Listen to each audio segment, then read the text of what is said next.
साहित्य लहर में आज मैं आपके लिए लाई हूँ मालती जोशी जी की कहानी तृप्ति। मम्मी जी, आप तैयार नहीं हुई? क्या मतलब? अभी अभी तो कपड़े बदल कर बैठी हूँ और कैसे तैयार हुआ जाता है? मम्मी जी, हम लोग बबली की सगाई में जा रहे हैं। तो यह साड़ी पूरे 700 की है। इससे ज़्यादा की उनकी औकात भी नहीं है, मम्मी जी ने तुनक कर कहा। फिर मेरा सिर से पाँव तक मुआयना करते हुए बोली, हम दोनों के हिस्से का तो तुमने ही पहन ओढ़ रखा है। शायद तुम्हें भी याद दिलाना होगा, हम लोग सगाई में जा रहे हैं, शादी में नहीं। उनके व्यंग से मैं तिलमिला उठी थी। मन हुआ सब कुछ उतार कर फेंक दूं, पर तभी पापा जी कमरे से निकले। उन्होंने शायद मम्मी जी की बात सुन ली थी। बोले, रश्मि ने बिल्कुल ठीक किया है। पता तो चले किस घर की बहू है। और मेरा ख्याल है तुम भी साड़ी बदल लो तो ठीक रहेगा। हम लोग सगाई में जा रहे हैं, मातम पुरसी में नहीं। 700 की साड़ी है, 1000 की होगी, पर ऐसी साड़ी पहनकर कोई ब्याह शादी में नहीं जाता है, भले ही वह मेरी गरीब बहन का घर क्यों ना हो। तो क्या बनारसी पहन लूँ? बेशक। मम्मी जी बुरा सा मुंह बनाकर वहाँ से उठकर कमरे में अंतर ध्यान हो गई। बंद होते दरवाजे की आवाज़ से ही पता चल रहा था कि वो कितनी नाराज़ है। कमरा बंद होते ही पापा जी मेरी ओर मुखाते हुए बोले, बेटे तुम्हारे पास ऐसी कोई साड़ी होगी जो तुम्हारी मम्मी ने ना देखी हो? मैं सोच में पड़ गई। ऐसी साड़ी कहाँ से होगी पापा जी? माँ के यहाँ से जो साड़ी मिलती है वो तो दिखानी ही होती है। इधर उधर से जो गिफ्ट आती है वो भी उनकी नज़र से गुजरती है, और आप लोग जो लाते हैं वो तो उन्हें याद रहती ही है। साड़ी किसके लिए चाहिए? बबली के लिए? हाँ, वहाँ पास पड़ोस की भाभीयों में होड़ सी लगी हुई है, पर मैं सोचता हूँ पहला हक तो हमारा बनता है। पापा जी ठीक ही कह रहे थे। पास पड़ोस वालों से ज़्यादा नज़दीकी रिश्ता हमारा था, और साड़ियाँ भी मेरे पास बेशुमार थी। पर अफसोस तो यह था कि एक भी साड़ी बबली को नहीं पहनाई जा सकती थी। मामी जी का कोई भरोसा नहीं था, वो सबके सामने ही पूछ बैठती। पापा जी यह खतरा नहीं लेना चाहते थे। दोनों माँ बेटे तैयार होकर एक साथ ही नीचे उतरे। ये 3 पीस सूट में थे और मानो परफ्यूम में नहा कर आए हो। मम्मी जी ने छूटते ही कहा, तुम दोनों को आज हो क्या गया है? इतने बन सवर कर क्यों जा रहे हो? कल को तुम्हारी बुआ जी सबसे कहती फिरेंगी कि अपनी अमीरी का रौब डालने आते हैं। कहने दो मम्मी, जिसके पास है वो तो पहनेगा और ठाठ से पहनेगा। मुझे इनकी यह गर्वोक्ति ज़रा अच्छी नहीं लगती।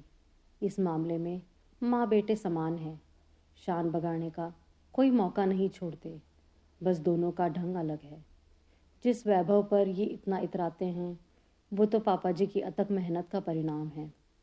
एक तरह से उन्होंने शून्य से यह साम्राज्य निर्माण किया है, पर वो इन लोगों की तरह बड़बोले नहीं हैं। एक ठहराव है, बातचीत में एक संयम है, आचार व्यवहार में सौम्यता है। इसलिए मेरे लिए श्रद्धास्पद है। गाड़ी में बैठते हुए मम्मी जी ने फिर कहा, वहाँ जाकर हमाली करनी पड़ेगी, सूट का सत्यानाश हो जाएगा।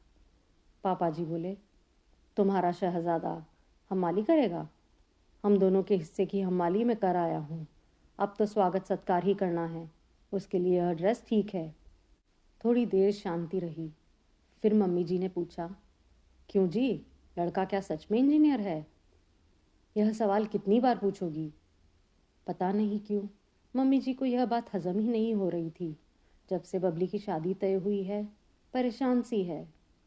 मम्मी, आजकल इंजीनियर बनना बहुत आसान हो गया है।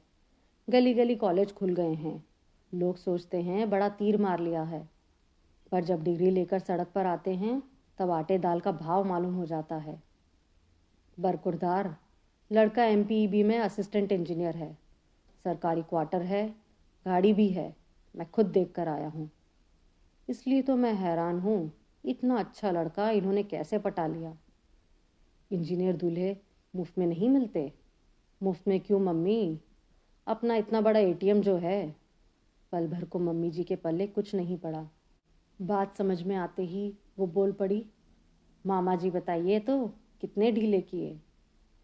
अभी तक तो किसी से कुछ मांगा नहीं, पर ज़रूरत पड़ी तो मांग भी सकते हैं और मैं दे भी सकता हूँ। आखिर मेरी इकलौती बहन की इकलौती बेटी की शादी है। पापा जी की यही बात मुझे अच्छी लगती है। सामने वाला बहुत बोलने लगे तो दो टुक बात करके उसका मुंह बंद कर देते हैं। बुआ जी की गली में प्रवेश करते हुए सजीला शामियाना नजर आ गया। धीमे धीमे शहनाई भी बज रही थी। माँ बेटे ने एक साथ कहा, अरे वाह, शामियाना भी लगा है। पापा जी कुछ नहीं बोले, पर मम्मी जी के मन में एक बार फिर कोई बात खटकने लगती है तो बाहर निकाल कर ही दम लेती है। बुआ जी के बेटे बहू आगवानी के लिए दरवाजे पर ही खड़े थे। जैसे ही उन दोनों ने पैर छुए, मम्मी जी बोली, अरे वाह, तुम लोगों ने तो शादी की सी रौनक कर दी है। शामियाना वगैरह तान लिया है। घर बहुत छोटा है ना मामी जी, बड़ी भाभी ने विनम्रता से कहा। तभी मम्मी जी की नज़र भाभी जी के जड़ाव पर पड़ी। छूकर बोली, बड़ा सुंदर है, कब बनवाया? भाभी इस प्रश्न का उत्तर टाल गई और दूसरे मेहमानों के स्वागत के लिए चली गई। पर चुप रहना तो मम्मी जी की फितरत में है ही नहीं। उपस्थित आमंत्रितों को सुनाते हुए बोली, आजकल कैसी कैसी चीज़ें चली है, असली को भी मात दे देती है। एक हम बेवकूफ़ है जो पैसा भी फूकते हैं और जोखिम भी पालते हैं, लॉकर का किराया भरते हैं अलग। इससे तो यह सब अच्छा है, सस्ता, सुंदर, टिकाऊ। शर्म से मेरा मुंह लाल हो गया। उन्हें रोकना तो मेरे बस में नहीं था, इसलिए चुपचाप वहाँ से खिसक ली। बबली की खोज में मैंने पूरा घर छान मारा, वो तो नहीं मिली, पर बुआ जी नज़र आ गई। बहुओं ने उन्हें नई नकोर साड़ी पहना दी थी, पर उनके सीधे सरल व्यक्तित्व से वह ज़रा भी मेल नहीं खा रही थी। मैंने प्रणाम किया तो उन्होंने आशीषों की बौछार करते हुए मुझे अंग में भर लिया। हमारी ननंद रानी को कहाँ छुपा कर रख दिया है आपने? पूरे घर में देख आई, नज़र ही नहीं आई। पार्लर गई है, बुआ ने पार्लर को लंबा खींचते हुए कहा। आजकल तो हर कोई पार्लर जाने लगा है, मम्मी जी के सिवाय ऐसी बात कौन कह सकता था। वो कब मेरे पीछे आकर खड़ी हो गई, पता ही नहीं चला। मेरा खून खौल गया। किसी तरह अपने आप को जापते हुए मैंने कहा, और दिन ना सही, ऐसे मौक़ों पर तो लड़कियां पार्लर जाती ही है ना मम्मी जी? जाती होंगी, पर हमारी जिज्जी के यहाँ ये चोचले नहीं थे, चाहो तो पूछ लो। अब क्या करें, ननंद भौजाई दोनों जिद्दी आ गई, तो हमने कहा जाने दो, दुनिया जा रही है। अच्छा, तो छोटी भी गई है, तभी नज़र नहीं आ रही। तभी वह मुझे नज़र आ गई, बेबी और बबली भी। छोटे भैया के साथ तीनों पापा जी की एसटीम से उतर रहे थे। पापा जी शायद सुबह गाड़ी और ड्राइवर यहीं छोड़ गए थे। मम्मी जी ने इस बात को नोट नहीं किया, इस पर आश्चर्य हुआ। मम्मी जी ने छोटी भाभी को आते ही धर लिया। अरे वाह छोटी बहू, यहाँ मेहमान बैठे हैं और तुम बाहर मस्ती मार रही हो। छोटी भाभी ने भी जवाब दिया, क्या करे मामी जी, कभी कभी हमें भी सुंदर दिखने की इच्छा होती है। फिर मेहमानों के लिए यहाँ आप थी, अम्मा थी, बड़ी भाभी थी, हम भले कहाँ लगते हैं। और वह लाडो कहाँ है? लाडो सहेलियों से घिरी हुई लहंगा सूट लहराती हुई चली आ रही थी। जिसका भी सूट था बहुत ज़ोरदार था। मैं लपक कर उसके पास चली गई। बबली जी, ज़रा कमरे में चलिए, आपकी चुनरी ठीक कर देती हूँ। कमरे में आकर उसने भोलेपन से कहा, पार्लर वाली ने तो खूब अच्छे से पहनाई थी भाभी, शायद गाड़ी में चढ़ते उतरते समय फिसल गई होगी। चुनरी का तो कुछ नहीं बिगड़ा है ननंद रानी, मैं तो बस आपको यह बताने के लिए भीतर लाई थी कि अगर आपको हमारी सासू माँ सूट के बारे में पूछे तो बता देना कि शादी के लिए बनवाया है। पर यह तो सामने वाली वंदना भाभी का है। होगा, पर उसका ढिंडोरा पीटने की ज़रूरत नहीं है। तभी दरवाजे पर थाप पड़ी। बड़ी भाभी थी। बोली, ननंद भौजाई में क्या खुसर फुसर हो रही है, अब बाहर निकलो, वो लोग आ गए हैं। मैंने दरवाज़ा खोला। भाभी का गला खाली था, केवल मंगलसूत्र था। मम्मी जी पर खूब गुस्सा आया। किसी का इतना सा सुख उनसे देखा नहीं जाता। भाभी जी, कौन कौन आया है? दूल्हे की माँ है, भैया भाभी है, बहन बहनोई है। मौसेरी बहन है शायद, लोकल है। दूल्हे राजा नहीं आए तो हमें कम से कम फ़ोटो ही दिखा दीजिए। बड़ी भाभी ने अलमारी से एक फ़ोटो निकाल कर दी। उम्र ज़रा ज़्यादा लग रही थी। मैंने मुँह बनाकर कहा, ठीक ठीक है, पर हमारी ननंद रानी का मुकाबला नहीं है। रंग भी शायद 19 ही बैठेगा। 18 समझो, पर लड़कों का रंग रूप नहीं देखा जाता, उनके गुण देखे जाते हैं। अच्छा, मैं जा रही हूँ, तुम बबली को लेकर जल्दी से आ जाओ। भाभी चली गई तो मैंने देखा बबली तन्मयता से फ़ोटो को निहार रही थी। मैंने टहोका दिया तो भावुक होकर बोली, रंग रूप कैसा भी हो भाभी, सबसे बड़ी बात तो यह है कि यह लोग बिना दान दहेज की सिंपल शादी की मांग कर रहे थे। वाह रे सिंपल शादी, तुमने तो सगाई में ही ऐसी धूमधाम कर दी है। वो तो भैया लोगों की जिद थी। बोले शादी तो जबलपुर में है, यहाँ कुछ तो हो। भगवान ऐसे सतयुगी भाई सबको दे। बबली के ससुराल वाले संपन्न तो थे ही, संभ्रांत भी थे। उनकी वेशभूषा और बोलचाल में अभिजात्य झलक रहा था। बबली के लिए जो साड़ी और सेट लाए थे उसमें भी सुरुचि छलक रही थी। चाह कर भी मम्मी जी उसमें कोई नुक्स नहीं निकाल पाई, इसलिए लौटते समय पूरे रास्ते खाने की आलोचना करती रही। दही बड़े सख्त थे, मूंग की दाल में डालडा पड़ा था, पुलाव का चावल घटिया था, रायते का दही खट्टा था, पूरियां कड़क थी। बार बार कह रही थी, पता नहीं कहाँ का केटर पकड़ लाए थे। खुद के पास अकल नहीं है तो किसी से सलाह ही ले लेते, पर उसमें तो इनकी शान जाती है ना। पापा जी पूरे रास्ते चुप बने रहे। या तो वो बहुत थक चुके थे या पत्नी की बेतुकी बातों का जवाब देना उन्हें गवारा नहीं था। श्रवण कुमार ही बीच बीच में आग में घी दे रहे थे। 3-4 दिन बाद की बात है। मैं और पापा जी दोपहर की चाय पी रहे थे। ये धंधन आते हुए घर में दाखिल हुए और आते ही पूछा, मम्मी कहाँ है? किटी में गई है। ओह शिट, ऐसी धमाकेदार खबर लाया था कि उनके स्वर से निराशा साफ छलक रही थी। इतना मायूस क्यों होते हो बरखुरदार? अगर हमारे लायक है तो हमें ही सुना दो। आपको क्या सुनाए पापा? आपके लिए तो वो खबर थोड़ी ही है, बल्कि आप तो उसके सूत्रधार हैं। मतलब? आपने तो हमें हवा भी ना लगने दी कि श्रीमान इंजीनियर साहब यानी बबली के दूल्हे राजा डिवोर्सी है। आपने क्या सोचा कि किसी को पता भी नहीं चलेगा? पर पिताश्री, ऐसी बातें छुपती नहीं हैं। छुपाने का मेरा इरादा भी नहीं था बेटा। मैं बस यह चाहता था कि सगाई तक बात पर पर्दा पड़ा रहे।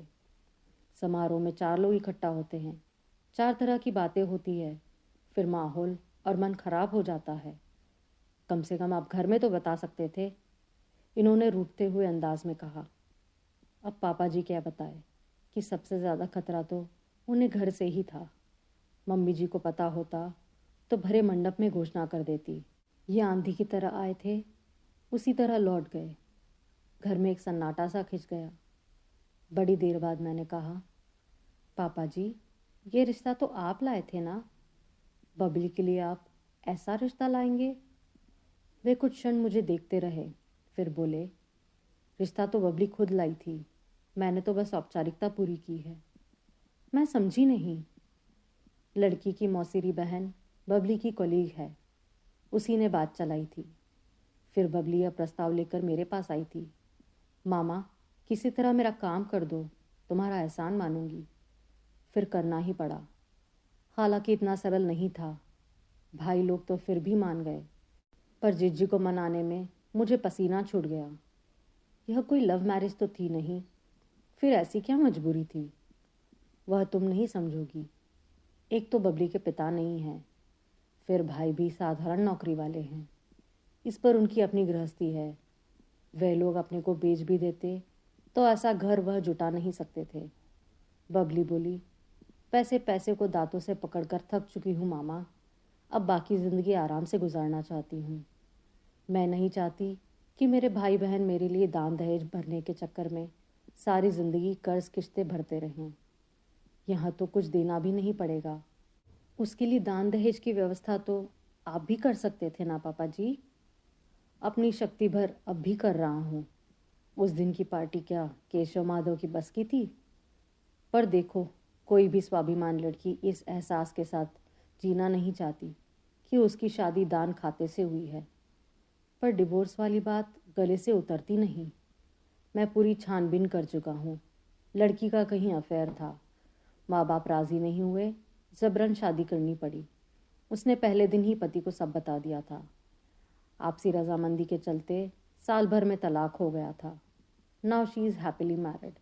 मैं मिल चुका हूँ। पर इस हादसे के बाद वह लड़का एकदम टूट ही गया था। इतने दिन बाद जाकर शादी के लिए राज़ी हो पाया है। वह तो कोर्ट मैरिज ही करने के लिए अड़ गया था।